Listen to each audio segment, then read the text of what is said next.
Welcome to Dr. Johnson's house today. Thank you all for being here. This is our monthly lecture series, and today we're welcoming one of our very own, Dr. Liz Ison. She volunteers here. She's also a museum educator at the Charles Dickens Museum, and also has designed literary tours at the National Portrait Gallery, and also the Soane Museum, which some of you may know her from. And without further ado, I'll hand over to Liz. Thank you, Alex. Hello, and welcome. Thank you for coming today. A few years ago, I had the germ of an idea to compile an anthology of literary letters. During my other projects and my reading, I kept coming across incredible writers' letters. They were beautiful, insightful, extraordinary, poetic. And when I read them, they made me feel the same way as when I come across a great piece of literature, or when I'm bowled over by a poem. Yet, reading other people's letters is a complex experience. We need to acknowledge that the letters weren't written to us. Though many writers might have the reader of posterity, I'm going to talk about us being posterity quite a lot in this, they might have the readers of posterity in mind as well as their intended recipient. The surviving letters of a writer, however numerous, may have gaps in chronology, for example. They also, by their nature, capture relationships of absence and separation rather than everyday relationships.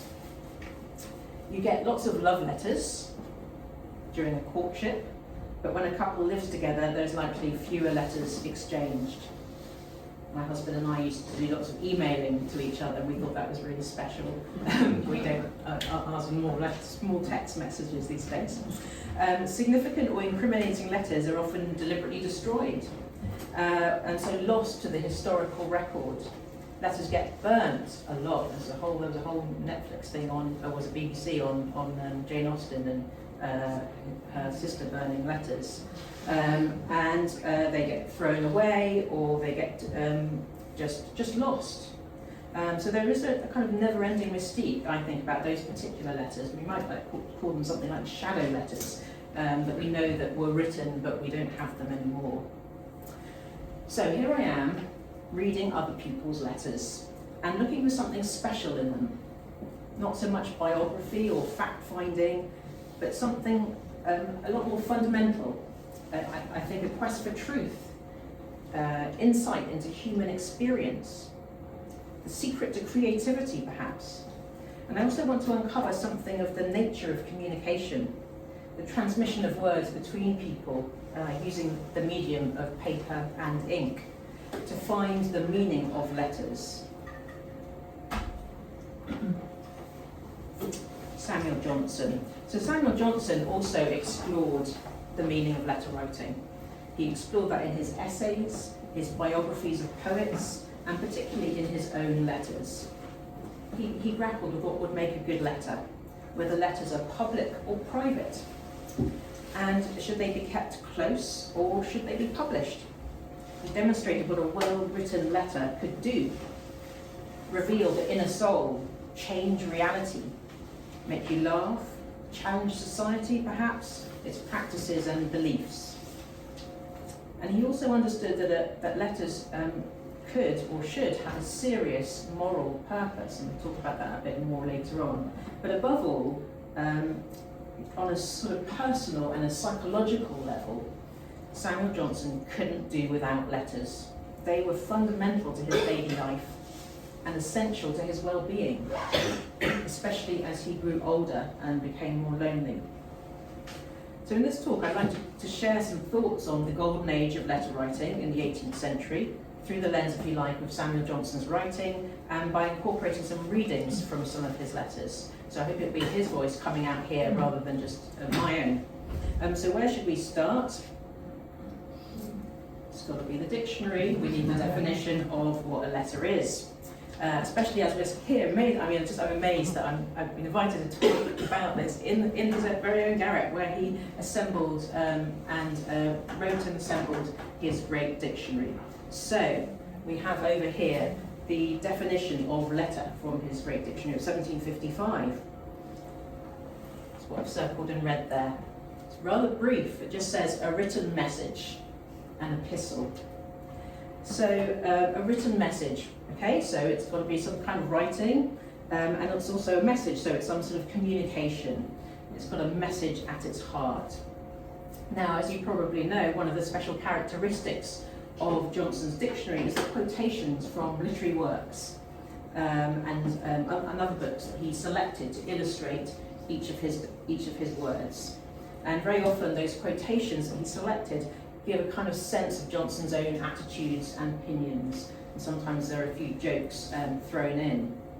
So here is the one, one of the ones, I'm skipping over the sort of obligatory Shakespeare references, and he quotes from, just slightly, the line's gone through it there, but it's a man called William Walsh that he quotes from. William Walsh was a 17th century poet and politician, and I'll just read out what the definition, what the quotation is there. The style of letters ought to be free, easy and natural, as near approaching to familiar conversation as possible. The two best qualities in conversation are good humour and good breeding. So, very interesting, Walsh is characterising a letter as conversation. It's a version of talking, but a written communication between people. Of course, unlike face-to-face conversation, in a letter there's generally one person doing the talking, and the person who receives the letter must wait a period of time. The postal service was getting pretty good in the 18th century, so next day delivery was a real possibility. But it's true also that it might have taken days, weeks. If you're going overseas, it might have taken months for that letter to arrive. And then the recipient needs to open it and read it, think about it and respond to it, and then that process continues. So the interaction is obviously very different from a normal face-to-face conversation. Now, the simulation of letter writing as a conversation, but also the fundamental difference between spoken and written communication, written conversation, different pace, the formality, the self-consciousness of letter writing over conversation is what I think actually makes the 18th century such a kind of golden age for letter writing. It's often talked about as the age of the familiar letter. So sort of letters between friends, between family. And partly there was a great expansion of letter writing in the 18th century, and also much cheaper postage, so it was much more accessible to people for people to send and receive letters. Letters have an intimacy that simulates conversation, but I also think it kind of transforms or transcends it. I'm sure everybody here must have received a letter that they can maybe remember or have kept, and something precious. Conversation is kind of transitory, isn't it? But a letter fixes its message, it encodes a verbal communication into writing, and it becomes a physical object, something that you can actually keep. So let's see if what Walsh says about letters and conversation bears out in one of Johnson's own letters. It's a letter I've included, another plug, in my anthology, a literary letter for every day of the year, and it's written to his dear friend Hester Thrale, Mrs. Thrale. She was one of Johnson's circle, a very good friend of his, and they corresponded very frequently and regularly over a long period of time. And in reading it aloud to you today, we're going to be kind of reenacting a common practice of sharing letters. Letters were often read aloud round the table or in the drawing room, and these so-called written messages were often written to be heard. Sometimes copies are even made of letters and passed around or sent on to other people. So reading correspondence with your family was really a social activity, read for entertainment, to spark comment on the correspondence news and gossip, or to discuss politics. So here is an extract of a letter.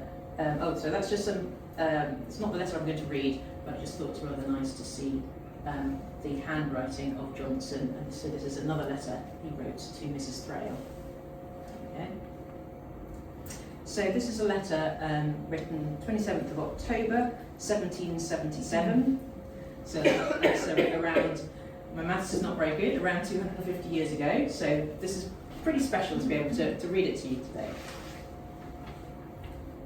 And if it's a bit small at the back, hopefully you can just enjoy listening to it. Dear Madam, you talk of writing and writing as if you had all the writing to yourself. If our correspondence were printed, I am sure posterity, for posterity is always the author's favourite, would say that I am a good writer too. To sit down so often with nothing to say something so often almost without consciousness of saying, and without any remembrance of having said, is a power of which I will not violate my modesty by boasting, but I do not believe that everybody has it. Some, when they write to their friends, are all affection. Some are wise and sententious. Some strain their powers for efforts of gaiety. Some write news and some write secrets. But to make a letter without affection, without wisdom, without gaiety, without news, and without a secret is doubtless the great epistolic art. And it goes on, so you're going to have more of it. In a man's letters, you know, madam, his soul lies naked. His letters are only the mirror of his breast. Whatever passes within him is shown undisguised in its natural process. Nothing is inverted, nothing distorted. You see systems in their elements, you discover actions in their motives. These are the letters by which souls are united, and by which minds, naturally in unison, move each other as they are moved themselves. I know, dearest lady, that in the perusal of this, such is the consanguinity of our intellects, you will be touched as I am touched.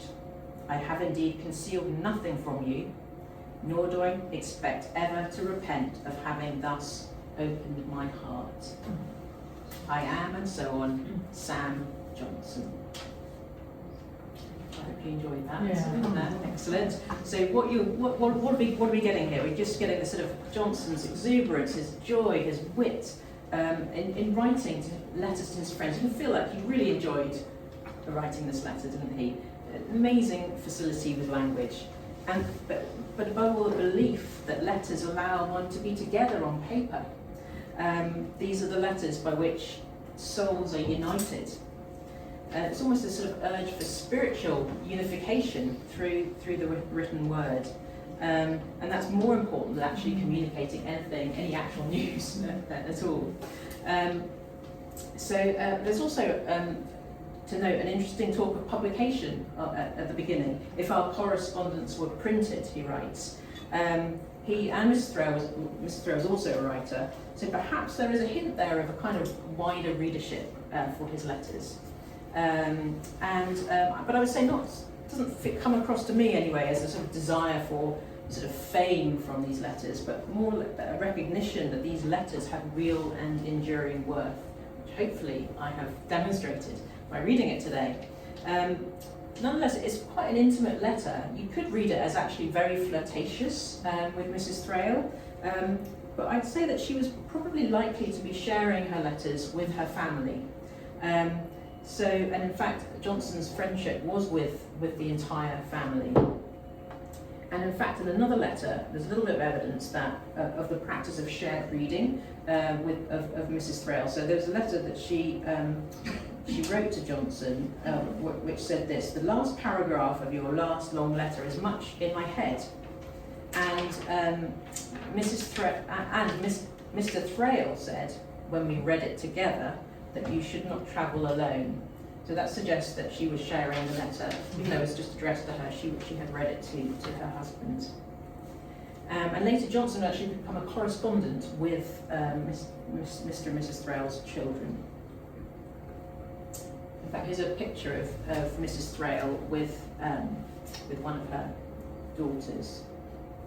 And there's this lovely letter that Johnson wrote. It was a few years before the one I just read, and it was just when Mrs. Thrale was expecting birth of her baby, and the Thrales lived in Streatham.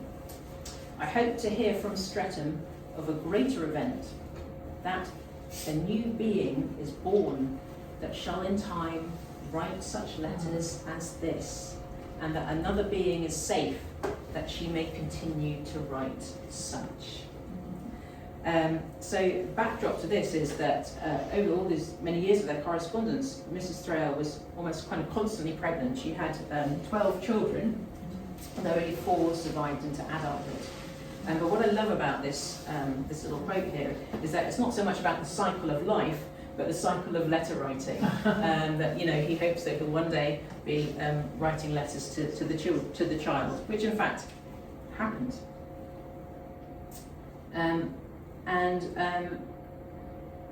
Talking of the cycle of life, this is another painting of Johnson. James Boswell, Johnson's biographer, reported an anecdote, as he did in his life of Johnson. So one time Johnson and Boswell were together when a letter arrived for Johnson. Johnson opened up the letter and he looked up and he said to Boswell, "An odd thought strikes me. We shall receive no letters in the grave." That is an odd thought. A bit of a puzzling comment, but it does suggest to me that letters and the vitality of life are really very closely bound together to Johnson. This is how essential letters are in his life.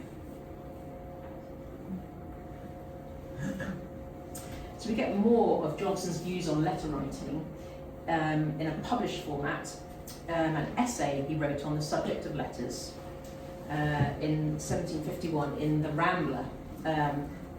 The Rambler was a periodical that Johnson kind of, I guess, did on the side, as all the other things he did. Wrote lots of short essays over a 2-year period. It was very prolific. He produced about 200 articles on all sorts of subjects. Think of it as like a blog or a Substack of the 18th century. He kept churning out on all different subjects: the importance of punctuality, the folly of continuing too long upon the stage, and then number 152, criticism on epistolary writings. And he opens that particular essay by declaring that very few English writers have, as he put it, endeavoured to distinguish themselves by the publication of letters. So letters of writers, and we're really talking about English writers, for Johnson seems to be a matter of really national pride, in the same way that English words, in his view, needed a great dictionary. All these words floating around up here, aren't there? We've also got sort of quotations from literature that are coming into the dictionary as well, so that the dictionary itself becomes, as Professor John Mullins said, the greatest work of literary criticism. So as a result of readers and book purchasers beginning to revere what we would today call English literature. So England was now the country that could produce not only Shakespeare, but John Milton, and kind of have writers that were equal or equivalent to Homer or Virgil. But Johnson wonders, and I'm wondering sometimes when I'm in the middle of talking about letters, whether it is possible to say anything intelligent about letters and letter writing. He said in the essay, "A letter has no peculiarity but its form." So there's a worry about how the everyday, the trivial, whether the small dramas of our lives are worthy of publication. But he does conclude that yes, the everyday is a worthy subject, he says. He says it's about, letter writing is about the art of decorating insignificance, of supplying a few sallies of innocent gaiety, effusions of honest tenderness, or exclamations of unimportant hurry. I really like that, the unimportant hurry. And I think we just really got that from the letter that I read earlier that he wrote to Mrs. Thrale. So as he said, very few writers have endeavoured to distinguish themselves by the publication of letters. And that's a comment I think he took quite seriously, not just a passing comment, because in the sort of annex to James Boswell's Life of Johnson, Boswell had compiled a list of, well, basically Johnson's to-do list, if you like, and not he didn't get around to doing everything. He wrote the greatest dictionary of all time, but actually on this to-do list of literary projects, there were actually 3 proposed books or anthologies of letters that are listed. So the one at the top says a book of letters upon all kinds of subjects, and this one down here, a collection of letters from English authors with a preface giving some account of the writers. So what Johnson did for the English language, he was really intending to do for letters, just didn't quite get around to it. We do have obviously quite a lot of hints then about his thinking on the art of the letter. So I think there are several reasons that the reading of letters matters. Johnson's interested in letters for their content, helps to tell the story of a writer's life. He's interested in them as something that is collectible, in the way that words were collectible in the dictionary, or could be collected in an anthology, so forming a body of literature. And finally, and perhaps most importantly, he's interested in trying to evaluate letters as a branch of literature, letters as a literary form. And overall, it's about English language in particular. In the Rambler essay, he has a dig at French letter writers as a bit. I think he actually uses the word despicable, but there is a bit of an anti-French scene in his writing. So it's also not about epistolary guides or principles or of how to write a letter, which there were quite a few of those being published at the time. It's really about about why we, the public, posterity, should read letters. And Johnson quotes from letters a lot in his lives of the most eminent English poets. That's a book, series of books of biographies of 52 English poets. Letters here are source material, which is perhaps unsurprising. Letters help tell the story of those poets. They reveal character, they help to flesh out relationships between his subjects and other figures of the day. He said to Boswell, the biographical part of literature is what I love most. For example, in his life of Pope, Alexander Pope, we find Johnson returning to the theme of English letters. He says something rather similar again. He says that our language has few letters except those of statesmen.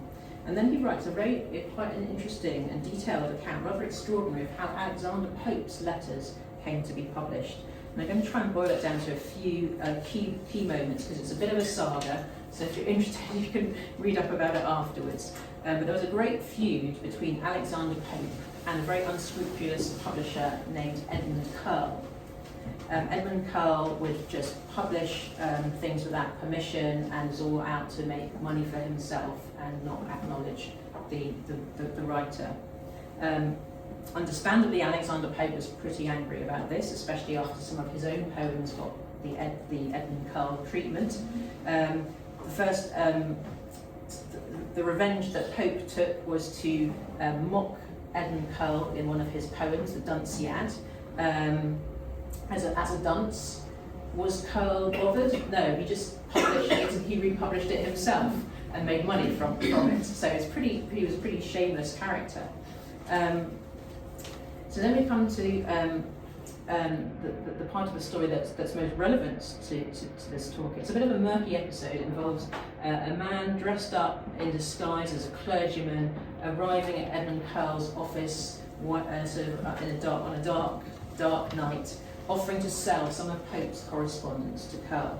Curll didn't really hesitate, handed over some money, got these unpublished letters. But it seems that Pope was behind this. He had set this up. Why would you go to all this trouble to do this? Well, there were two reasons. One was he enabled him to launch a prosecution against Edmund Curll, kind of around about sort of copyright issues. That's also a bit of a story. It didn't actually succeed for Pope. And the other one was it gave him the perfect pretext for Pope himself to publish an authorised version of his own correspondence. Why would you go to such lengths to do that? Well, I think at the time, publishing one's own letters would seem a bit vain, maybe a bit ungentlemanly, not sort of proper behaviour.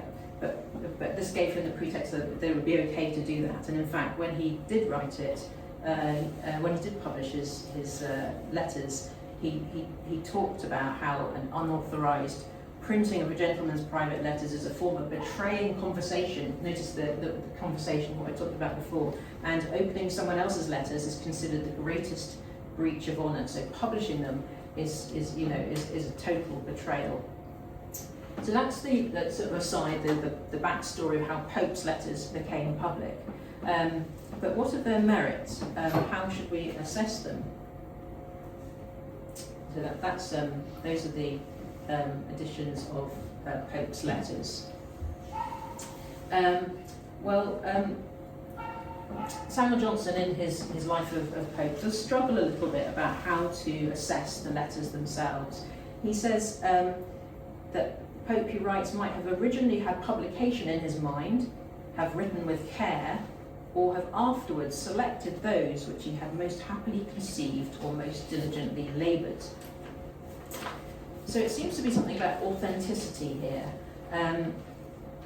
It's an important principle. We might expect authenticity in a letter. I think that's part of its appeal, isn't it? Say compared to a poem or a narrative. But ultimately it's really hard to know whether a letter is authentic of the moment, or whether there's been a bit of a view, thinking about, it might be published in the future, might be building my legacy. Author intention is going to be really difficult to pin down. And Johnson actually was right to be a bit suspicious of Pope's intentions. There was a recent analysis of the two editions, the authorised and the unauthorised, and it seemed that Pope actually did make quite a lot of edits and changes to his letters when he published. But then wouldn't you, if you were doing that? I think I probably would. But anyway, what are their literary merit? Johnson goes in for a bit of comparative analysis. This is what he says. Pope may be said to write, this is letters, and Pope may be said to write always with his reputation in his head. Swift, this is Jonathan Swift in the middle, and these guys all corresponded with each other. Swift, perhaps, like a man who remembered that he was writing to Pope, but Arbuthnot, that's Dr. Arbuthnot, like one who lets thoughts drop from his pen as they rise into his mind. He's the winner, isn't he? Yeah. Dr. Arbuthnot there. So, most natural style, unassuming and unaffected. To be a literary letter, it seems the letter must have not too much of the literary about it. So that's kind of interesting as well. Not sort of, doesn't seem to be constructed. It seems very, very natural. Okay, all right. Oh, I've got a bit more to say. So, I'm going to take things in a slightly different direction. I mentioned about the moral element of writing a letter. And Johnson talks about the moral qualities of a letter. Moral comes up a lot in the 18th century. So what do we mean by that? Back to the dictionary, moral is defined as the practice of men towards each other. I think there's a lovely, simple definition there. It's really about behaviour. So behaviour in letters, how does that work? We're going to explore what we mean by what he meant by the moral qualities of a letter, by perhaps one of the most famous letters of the 18th century, the letter that Johnson wrote to Lord Chesterfield. Here is Johnson in the middle there, waiting in Lord Chesterfield's house. When Johnson was setting out to write his great dictionary, he and the booksellers produced a plan of the work, and they dedicated it to Lord Chesterfield as a kind of patron. Thought it would be helpful to get an influential patron, and that the success of the project would be more likely with Lord Chesterfield's involvement. Very much recounted episode was of Johnson visiting Lord Chesterfield's house. Here he is, kind of sitting in a waiting area with the dog down there, and kept kept waiting rather too long. So in the end, Johnson apparently gave up, very disgruntled. You can see he looks a bit annoyed there, and left there. 8 years later, the dictionary was about to be published. Chesterfield got his act together a bit, and he wrote a couple of articles in newspapers promoting the dictionary, but this actually just really annoyed Johnson. So much so that he decided to write to Lord Chesterfield and express his feelings. The notice which you have been pleased to take of my labours, had it been early, had been kind, but it has been delayed till I am indifferent and cannot enjoy it, till I am solitary and cannot impart it, till I am known and do not want it. I hope it is no very cynical asperity not to confess obligations where no benefit has been received, or to be unwilling that the public should consider me as owing that to a patron which Providence has enabled me to do for myself. I've also put the definition of patron from the dictionary: one who countenances, supports, or protects, commonly a wretch, who supports with insolence and is paid with flattery. Wow. So I feel like that, I don't know the chronology actually, but that does feel like a very personal attack in the dictionary. This is kind of classic Johnson, isn't it? Proud, it's almost sort of heroic in words or weapons here. It's kind of a rather, almost like sublime in his anger. Quite an extraordinary thing to attack, rebuke Chesterfield in this way, and spurn patronage, which was such a sort of normal form of how things worked in those days. I'm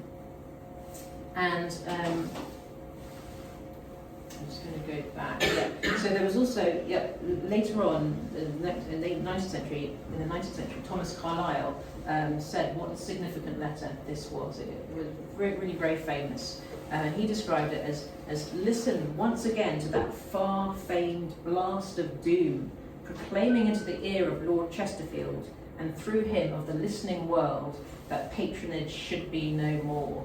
So I really love that quote, especially because it's about us hearing it. You know, it's not just the ear of Lord Chesterfield, but because it became famous and was distributed, all of us can hear what a significant moment that was. Apparently Lord Chesterfield quite liked the letter. He left it out on his table, visitors to see, and sometimes read passages and said, oh yes, read out the severest passages and observed how well they were expressed. So he tried to take it on chin. Interestingly, James Boswell kept asking Johnson, as he was compiling the life, for a copy of the letter. And Johnson just kept on saying, no, I don't know. And but in the end, he did dictate it to Boswell. So he actually had remembered it and had it in his head, which is, I think, extraordinary. Okay, I do want to read this next letter, which is another angry letter, another letter with a moral purpose, to James Macpherson, another character from the Times. He was a Scottish, a young man, Scottish teacher and a poet. He published some poetry that was was a great sensation. He said it was translated from the work of a 3rd century Gaelic bard named Ossian. Became a kind of bestseller. Johnson was a little bit sceptical though, because Macpherson couldn't produce the original manuscripts, and it turned out it was actually a massive fraud, falsification. So Macpherson actually tried to get Johnson to retract his claims, and this is the letter that Johnson then wrote to Mr. Macpherson. I received your foolish and impudent letter. Any violence offered me, I shall do my best to repel. And what I cannot do for myself, the law shall do for me. I hope I shall not be deterred from detecting what I think a cheat by the menaces of a ruffian. What would you have me retract? I thought your book an imposture. I think it an imposture still. For this opinion I have given my reasons to the public, which I here dare you to refute. So both of these letters certainly display a great strength of character. As I said, they're just almost sublime in their anger. This is justified, right? Because he recognises a great injustice. It's okay to be really rude if you write this well, and you're dealing with what's inappropriate behaviour, immoral behaviour.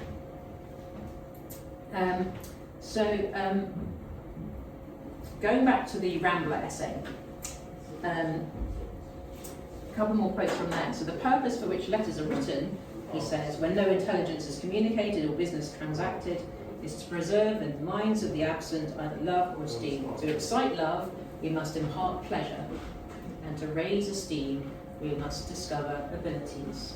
I mean, I love that in order to get someone to love you, you have to give pleasure to them. Trifles always require exuberance of ornament. The pebble must be polished with care, which hopes to be valued as a diamond. And words ought surely to be laboured when they are intended to stand for things. So at heart, it's something about connection, isn't it, I think, and about imparting pleasure.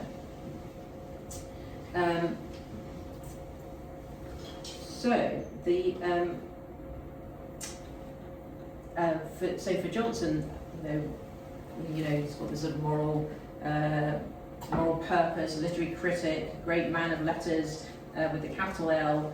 But as he gets older and more lonely, letters really offer sustenance to him. So I'm going to ask you to indulge me with one more letter from that he wrote to Mrs. Thrale, because I think it's all about bringing these letters to life rather than listening to me kind of doing it and trying to analyse them at all. So this is from 1779. Dear Madam, think about the polished pebble and the diamond here. I begin to be frighted at your omission to write. Do not torment me any longer, but let me know where you are, how you got thither, how you live there, and everything else that one friend loves to know of another. I will show you the way. On Sunday, the gout left my ankles, and I went very commodiously to church. On Monday night, I felt my feet uneasy. On Tuesday, I was quite lame. That night, I took an opiate, having first taken physic and fasted. Towards morning on Wednesday, the pain remitted. I fasted another day, and on Wednesday night could walk tolerably. On Thursday, finding myself mending, I ventured on my dinner, which I think has a little interrupted my convalescence. Today I've taken physic and eaten only some stewed apples. I hope to starve it away. This, madam, is the history of one of my toes. The history of my head would perhaps be much shorter. Surely I shall have a letter tomorrow. I am Sam Johnson. A polished pebble. How to make something about your sore toe into something, an art form. So real softness and vulnerability, I think, comes through, in my view, this letter. We've had the examples of him, the great person of this, putting Lord Chesterfield in his place. But this is something intensely human, I think. The importance of staying connected. Really, he's demanding a response from Mrs. Thrale here. And letters like this have real value, I think. They're real evidence of a true friendship. And that evidence is worth keeping. In another letter, Johnson encourages Mrs. Thrale to keep their letters. He says, in some hours of languor or sadness, our letters may revive the memory of more cheerful times. So it's actually not just about reading letters, but about rereading letters. Perhaps how, you might reread a favourite novel or a favourite poem, but more personal. Well, we can trace the history of the friendship between Mrs. Thrale and Johnson through their correspondence. Going to be a bit of a twist now. After Mrs. Thrale was widowed, she fell in love with her children's music teacher, who was Italian, younger, and also Catholic. And she subsequently married him, became Mrs. Piozzi. Pretty much struck a terrible blow to the friendship between Johnson and Mrs. Thrale, and we can see how that played out in the letters.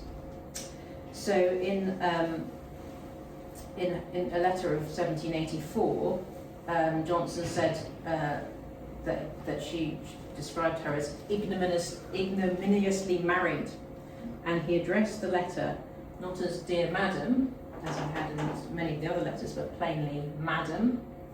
And when he signed off the letter, he would normally sign off, as we've seen, "I am, Madam, yours," and so on.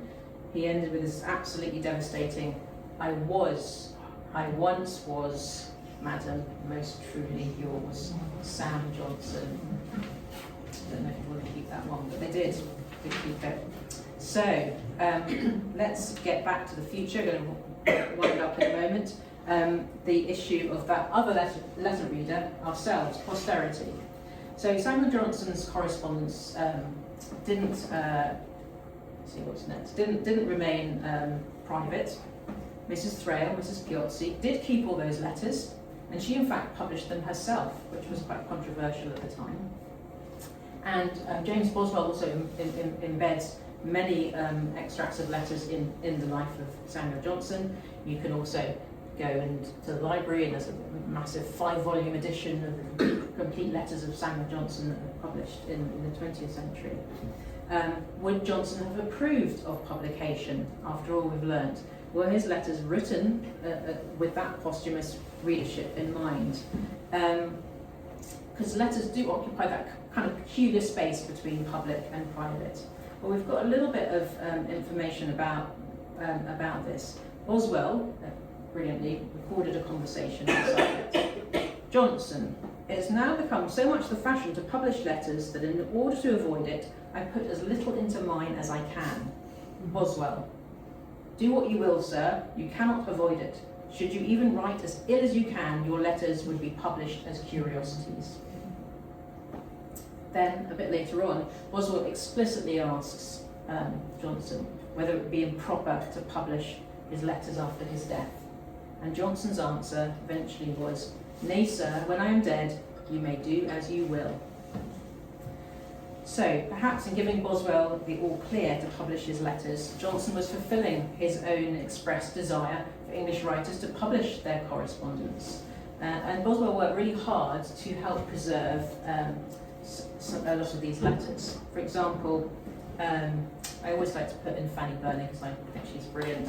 Fanny Burney was a young friend of Johnson's, also a novelist, amazing letter writer. And Boswell, after Johnson died, Boswell went to find Fanny Burney and say, can you give me some of your letters?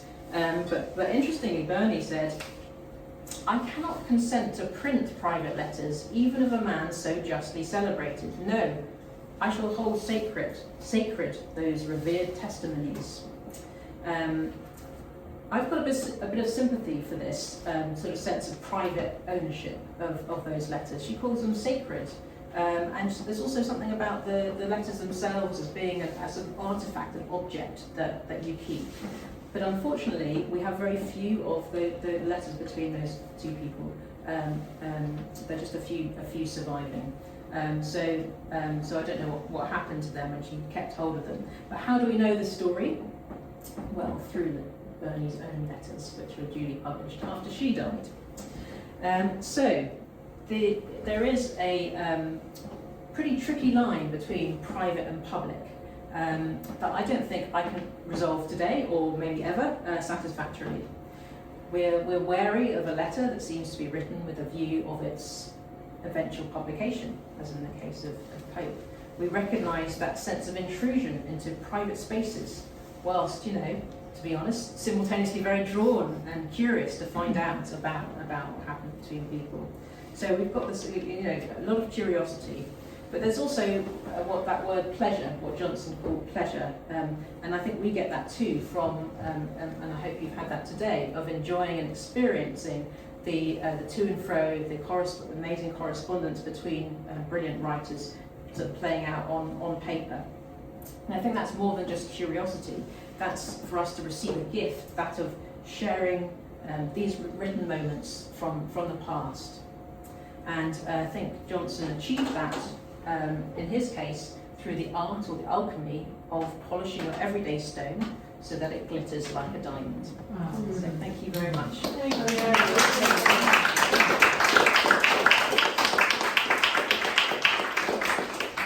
Now I think we have time for a couple of questions. If anyone has any, please put your hand up. Hi there. That's marvellous, thank you. And thank you to whoever did this lovely installation. It really brings it to life, That's doesn't it? brilliant, isn't it? Isn't it? Yeah. I was just wondering what you thought then about how it is going in the future. What do you think about the loss of, we don't write letters like these objects anymore in terms of the way that you illustrated, the communication is slightly different. Yes, I mean there's a lot of talk about the lost art of letter writing. Actually, we've got an extract from Virginia Woolf actually talking about. I think that it's been in decline for maybe a long time. Well, we still do write, don't we? So I think that it's just the form. But yeah, I think it's there's something very special, and especially when you see the handwriting as well. I think it is a great loss. I have noticed on Instagram that there are some people out there who using social media, but they're writing letters, and you see the picture of them posting a letter in a red pillar box, and they're kind of trying to revive it. And in fact, a woman on Instagram, she bought the book and put a post, and then she actually wrote a letter to me and sent it to the publisher, who then had to forward it.